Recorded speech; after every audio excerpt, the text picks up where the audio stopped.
আজকেও স্বাগত জানাচ্ছি আপনাদের সবাইকে মিনিস্টার ফ্রিজ বর্ণমালার বইমেলায় এবং আপনাদের সাথে আছি প্রতিদিন আমরা যে দুজন থাকি, আমি নীল মাহবুব এবং আমার সাথে আছে যিনি আপনাদের সূচনা। নীল, এই যে তুমি আমাদের পরিচয় করে দিলে, আমি কি বইমেলার সাথে আজকের দিনটা কেমন সেটার সাথে দর্শকদের পরিচয় করে দেব? বইমেলায় আমরা এই কয়েকটা দিন যে ভিড়টা দেখেছি, মানে গেল 2 দিন, সেই ভিড়টা কি তোমার চোখে পড়েছে? না নীল, আজকেও কিন্তু ভিড় তুলনামূলক কম, তবে গতকালের চাইতে কিছুটা বেশি। গতকাল তো আমার একেবারেই ফাঁকা মনে হয়েছে নীল। একদমই। এবং আমরা যে বলি যে এই বইমেলা প্রাঙ্গণ এমন একটা প্রাঙ্গণ যেখানে হাঁটতে হাঁটতে পাঠকের সাথে তো দেখাই হয়, কারণ এই বইমেলা প্রাঙ্গণ জুড়ে আসলে পাঠক থাকে, পাশাপাশি আমাদের লেখকদের সাথেও আসলে দেখা হয়ে যায়।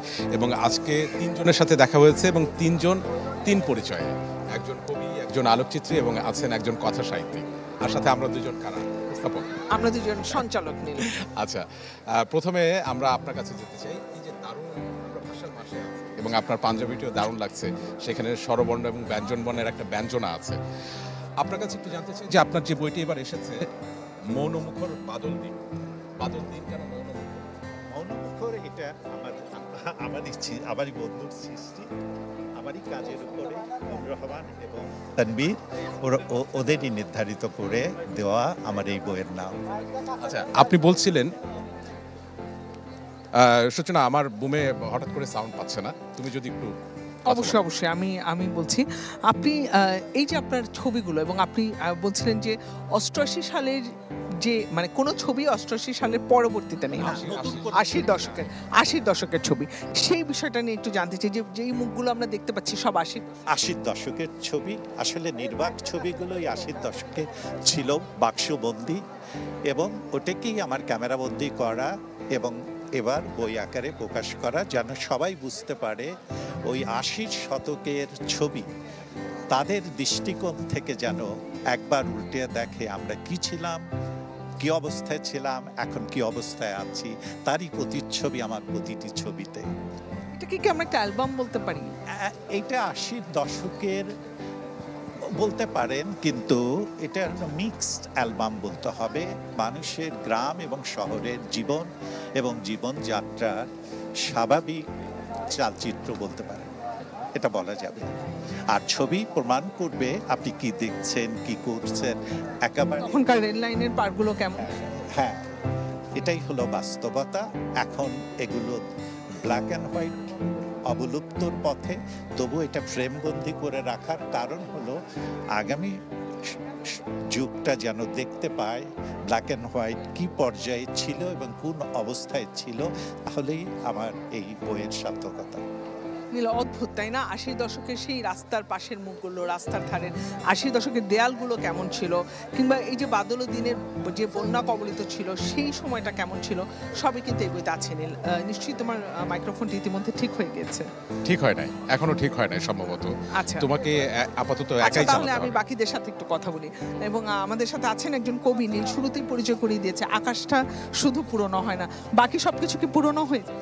হ্যাঁ, আমার দৃষ্টিতে বা লেখকের দৃষ্টিতে দেখা যায় যে শৈশব থেকে আমরা কৈশোরে যাই, কৈশোর থেকে যৌবনে পদার্পিত হই, সব কিছুই কেমন পুরনো হয়ে যায়। ঘরের আসবাব, জীবনযাপন, রাস্তাঘাট সবই পরিবর্তিত হয়, কিন্তু শৈশবে যে মানুষটা আকাশটা দেখছে সে হয়তো বৃদ্ধকালে এসে ওই আকাশটাই দেখছে।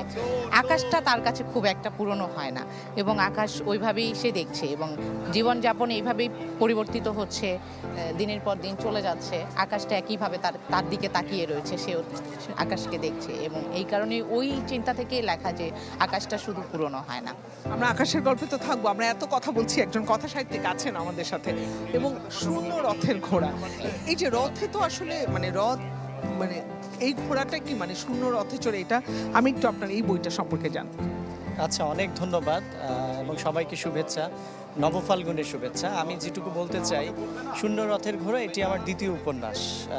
আপনি জানেন হয়তো যে পাঠক সমাবেশ থেকে আমার প্রথম যে বইটি বেরিয়েছিল উপন্যাস, সেটি ছিল নোনামাটি ধুলিফুল, এবং সেই উপন্যাসটি কিন্তু একটি বৃহৎ প্রেক্ষাপটে। আমি যদি আমাদের পুরো জীবনটাকে, মানে প্রতিটি মানুষের জীবনিত জীবন সমগ্র যদি আমি বলি, এই জীবন সমগ্রের একটি খণ্ড অংশ মায়া পর্ব নিয়ে আমি প্রথম উপন্যাসে কাজ করেছিলাম। আর এই শূন্য রথের ঘোড়া হচ্ছে সেই মায়া পর্বের আসলে বিস্তার। মানে জীবনময় ছুটে চলাই আসলে আমাদের স্বভাবজাত ধর্ম প্রত্যেকটি মানুষের, এবং এই বেঁচে থাকার জন্য প্রতিটি মানুষের স্থানান্তরের গল্প যেমন তৈরি হয়, এই স্থানান্তরের গল্পে প্রতিটি আখ্যানে আমাদের মোহ, আমাদের মায়া এগুলো কিন্তু জড়িয়ে যায়। এবং আমরা যেখানেই যাই স্থানান্তর হয়ে আমরা কিন্তু শিকড় গেড়ে বসি। এই শিকড় মানে আক্ষরিক অর্থে বৃক্ষের মতো শিকড় গেড়ে বসা না, মানে আমাদের যে মায়ার বিস্তার হয় এটাই আসলে। তো সেই মায়ার মোহ থেকে আমরা মানুষের আসলে মুক্তি নাই। তো এই মুক্তি নাই, তারপরেও আমাদের যে ভেতরে এই শূন্যরথ বলতে এটি একটি রূপকার্থে, আসলে শূন্যরথ বলতে আমি মানুষকেই বুঝিয়েছি, মানুষের যে খোলস, মানুষের যে কাঠামো, সেই শূন্য রথের মধ্যে আমাদের যে ইচ্ছে, সেই ইচ্ছা আমাদেরকে যে দাপিয়ে নিয়ে যায়, ছুটে ছুটে ভেসে যায় এক জায়গা থেকে আরেক জায়গায়, সেটাই হচ্ছে আমাদের সেই শূন্য রথের ঘোড়া। তো পুরোটাই একটি রূপক অর্থে ব্যবহৃত হয়েছে। এক বাক্যে যদি বলা যায় তাহলে আমি বলতে পারি এইটি হচ্ছে একটি স্থানান্তরের গল্প। প্রথম পর্বে ছিল মায়া পর্ব এবং এটি বিস্তার, এবং এই আমার উপন্যাসটি আমার ইচ্ছা আছে যে আমি এটি ত্রয়ী উপন্যাস হিসেবে লেখার চেষ্টা করছি, এবং সেই কাজ অনেক দূর এগিয়েছে, বাকিটা দেখা যায়। এবং আসলে সারা জীবন তো মানুষ আসলে এই শূন্যতার দিকেই ছোটে, এবং শুধুমাত্র মায়ার জন্য। এবং আপনি আপনার বইতেও কিন্তু লিখেছেন শুরুতে যে জীবনে মায়ার দায় থেকে মুক্তি পাওয়া খুব সহজ নয়। মুক্তির আকাঙ্ক্ষায় মানুষ যখনই মায়া বিচ্যুত হয়ে অন্য কোথাও শিকড় গাড়তে চায়, ইচ্ছার তেজি ঘোড়া তখনই বেঁকে বসে। কেন? মানে এইটাই আসলে, মানে যেটা হচ্ছে, আমি তো যেহেতু একজন কথা সাহিত্যিক, কথা নিয়েই আমার কারবার, কথা নিয়েই কাজ। তো অনেক সময় মানুষের ইচ্ছা, আমি সেদিনও বলছিলাম যে আসলে লেখক মাত্রই সে কিন্তু বাস্তবতা বিবর্জিত নয়, সে যদি অবাস্তব চিন্তাও করে সেটাও কিন্তু তার একটা বাস্তবতার মধ্যেই সে কিন্তু বিচরণ করে। এবং এই বাস্তব অবাস্তব এই সকল সিচুয়েশন, সকল পরিস্থিতি আমার কাছে মনে হয় যে আসলে এটি পুরোটাই আসলে বাস্তব, লেখকের জন্য বাস্তব।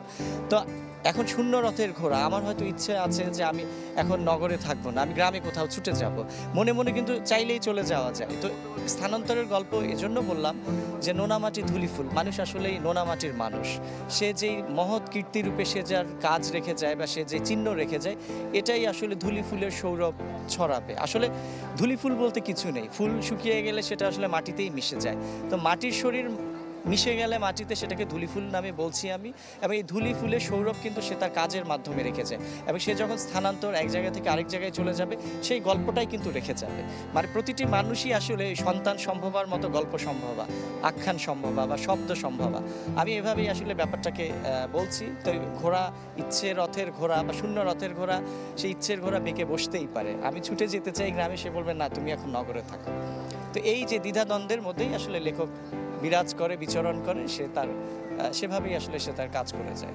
আচ্ছা, এই দ্বিধাদ্বন্দ্বেই কি 36 বছর আপনি অস্ট্রেলিয়াতে ছিলেন, সেই দ্বিধাদ্বন্দ্বেই কি এই যে আপনার এতগুলো নেগেটিভ এই মাটিতে ছিল, সেই দ্বিধাদ্বন্দ্বেই কি আবারও ফেরা? না, এটাই হলো, এটা তো আসলে বইমেলা না, এটা মিলন মেলা।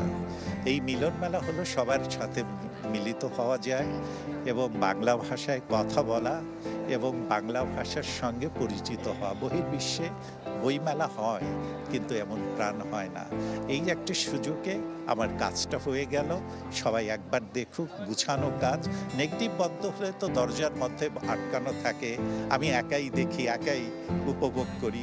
বই আকারে হলে কেউ না কেউ দেখবে, তার ওই সময়টা মনে রাখবে। আর ব্ল্যাক অ্যান্ড হোয়াইট ওই ধরনটা এখন আর চলে না, কেউ আর ইউজ করে না। এখন ডিজিটাল ওয়ার্ল্ডে সবাই চলে গেছে কুইক সিস্টেমে।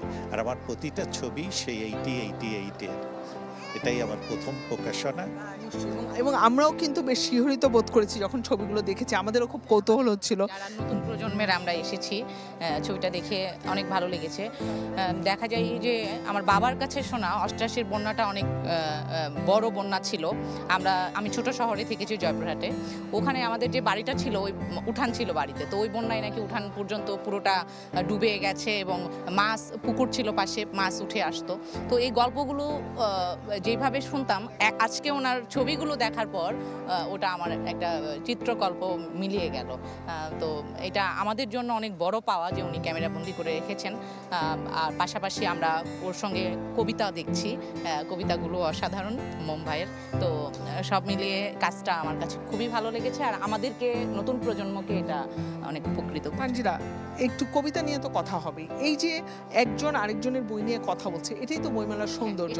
আমরাও কিন্তু কিন্তু অনুষ্ঠানের আগেও আমরা সবগুলো বই নিয়ে, মাইনুল ভাই বই নিয়ে কথা বলছিলাম যে যতগুলো বই এসেছে, এবং এই যে যারা মইনুল ভাইদের মতো যারা কথা সাহিত্যিক যারা আগে লিখছে, এবং শহীদুল আলম বাদল আছেন, এই যে বিভিন্ন বিষয় নিয়ে বইমেলা, এই বইমেলার যে অনুভূতিটা সেটা একটু জানতে চাই। বইমেলার অনুভূতি সবসময় ভিন্ন। আমি যখন ঢাকার বাইরে থাকতাম তখন বইমেলাটা অনেক বেশি, এখনও আকর্ষণীয়, তখন আরও আকর্ষণীয় ছিল যে ঢাকায় যাব, ঢাকায় গিয়ে বইমেলায় যাব, নতুন নতুন রাইটারদের বই তখন হয়তো বা লিপিবদ্ধ করতাম, যে গিয়ে তাদের বই কালেক্ট করব, এবং তখন এটা একটা স্বপ্নের মতো ছিল। এখন কাছাকাছি এসে যে স্বপ্নটা একবারে ধূলিসাৎ হয়েছে তা না। ভাষার মাস আসলে, ফেব্রুয়ারি মাস আসলে একটা কাজ করে যে আমরা একসঙ্গে হব। বিশেষ করে দেখা যায় সবার কাজের কারণে লেখকদের, কথা সাহিত্যিক বলেন, কবি বলেন বা অন্যান্য যারা আছে, কারোরই একসঙ্গে ওইভাবে হওয়া হয় না বিশেষ কোনো প্রোগ্রাম ছাড়া। তো মেলা কেন্দ্রিক দেখা যাচ্ছে পুরো মাসটায় আমরা বিকালে আসছি, আড্ডা দিচ্ছি, কবির কথা, কথা সাহিত্যিক জানছে, গল্পকারের কথা, উপন্যাসিক জানছে, তাদের সম্পর্কে জানা হচ্ছে। এটা তো এক ধরনের মিলন মেলার ভালো লাগা তো বটেই, দারুণ, এবং এটা একটা প্রাণের মেলা। প্রাণের মেলা। মইনুল ভাই, আবার আপনার কাছে ফিরতে চাই আমি, সেটি হচ্ছে যে একটু যদি বলেন যে এই যে বিভিন্ন বই নিয়ে কথা হওয়া, আমরা পুরো বছর জুড়ে এই মেলাটার পরে কেন আর এটা পাই না? না, আসলে সূচনা, আমি বলবো যে বইমেলা একটা অন্যরকম আকর্ষণ থাকে। আমরা একসাথে সকল লেখক, কবি, সাহিত্যিক সবাইকে একসাথে, কবি তানজিদা যেভাবে বললেন আর কি, যে একসাথে সব পেয়ে যাই। যেমন আজকেই এই বাদল ভাইয়ের সাথে পরিচয় হলো, যেমন উনি যেই উনার অ্যালবামটা দেখাচ্ছিলেন, আমি মানে যেই সময়টা বন্যার সেই প্লাবনের কথা আসছে, আমরা নুহের প্লাবন জানি, তারপরে মনে হচ্ছিল সেই নুহের প্লাবনের পরে সেই ঢাকার সেই 88-র যেই ভয়াবহ প্লাবন, আমি তখন ক্লাস 4-এ পড়ি, আমি কিছু কিছু স্মৃতি মনে করতে পারি। তো যাই হোক, মানে আসলে বইমেলা, ফেব্রুয়ারির বইমেলাটা এমন সময় হয় ফাল্গুনের, আমরা একটু আগে বললাম চারদিকে বর্ণিল। আপনি দেখেন, যদিও ভাষার মাস 21শে ফেব্রুয়ারি, এটা আমাদের জন্য একটি আগে শোক দিবস ছিল, এটা আন্তর্জাতিক মাতৃভাষা দিবস, তারপরেও কিন্তু একটা বর্ণিল ব্যাপার থাকে। ফাল্গুন বললে একটা বর্ণময় একটা উপস্থিতি সবার দেখা যায় এটা।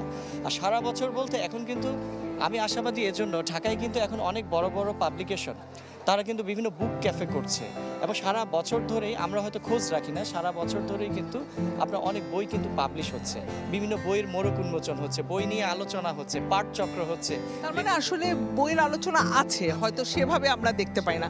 আমাদের সময় একেবারেই শেষ। আপনাদের তিনজনকেই ধন্যবাদ আমাদের সাথে যুক্ত থাকবার জন্য, এবং আপনাদের বইয়ের জন্য শুভকামনা থাকলো। এবং নীল ছিল আমার সাথে, আসলে যান্ত্রিক ত্রুটির কারণে কিছুটা সমস্যা হয়েছে, এ কারণে আজ একাই আমি এই যে তিনজন কথা সাহিত্যিক, কবি এবং আলোকচিত্রীর সাথে কথা বললাম, এবং দারুণ সব অভিজ্ঞতা কিন্তু এভাবেই আমাদেরও শূন্য রথের ঘোড়া এভাবে পূর্ণ হয়ে ওঠে, এবং এভাবেই কিন্তু আমরা আসলে আপনাদেরকে বইমেলার গল্পগুলো জানিয়ে যেতে চাই।